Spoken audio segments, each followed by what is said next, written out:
Kanchenjunga view point అన్నమాట. So ఈ view point దగ్గర నుంచి మనకి కాంచనగంగా హిల్స్ కనబడుతుంటాయి. సో హిమాలయంలో వన్ ఆఫ్ ద హిల్స్ అది కాంచనగంగా హిల్స్ అనేది. అది ఆ వ్యూ పాయింట్ నుంచి మీరు ఎక్స్ప్లోర్ కనుక చేస్తే ఆ వ్యూస్ దగ్గర నుంచి ఆ కొండలు చాలా బ్యూటిఫుల్ గా కనబడతాయి, మంచుతో కప్పబడి. ఈవెన్ సమ్మర్ లో కూడా మంచుతో కప్పబడి ఉంటాయి అనమాట. నేచర్ లవర్స్ కి అయితే ఇది ఒక ఐ ఫీస్ట్ అని చెప్పాలి, అంత బ్యూటిఫుల్ గా ఉంటది అనమాట. సో మీరు దీన్ని ఎక్స్ప్లోర్ చేసిన తర్వాత మీరు నెక్స్ట్ చూడాల్సిన స్పాట్ ఏంటి అంటే రాక్ గార్డెన్. రాక్ గార్డెన్ అంటే ఇక్కడ అన్ని రాళ్ళు రాపలు ఉంటాయి అనుకుంటున్నారు కదా, కాదు.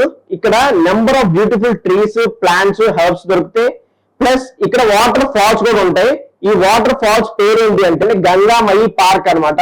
సో ఇక్కడ మనకి పిక్నిక్ స్పాట్ లాగా కూడా చాలా బాగుంటది. అది మన కొండ కిందకి మెట్లు ఉంటాయి, చాలా బ్యూటిఫుల్ గా ఉంటది ఆ వ్యూ కూడా. కిందకి దిగిన తర్వాత ఆ క్లైమేట్ కానీ నేచర్ కానీ చాలా బాగుంటది. పిక్నిక్ స్పాట్ లాగా కూడా ఎంజాయ్ చేయొచ్చు. ఫ్యామిలీస్ అందరు ఫుడ్ అవి తీసుకెళ్లి అక్కడ కూర్చోడానికి సపరేట్ ప్లేసెస్ కూడా ఉంటాయి.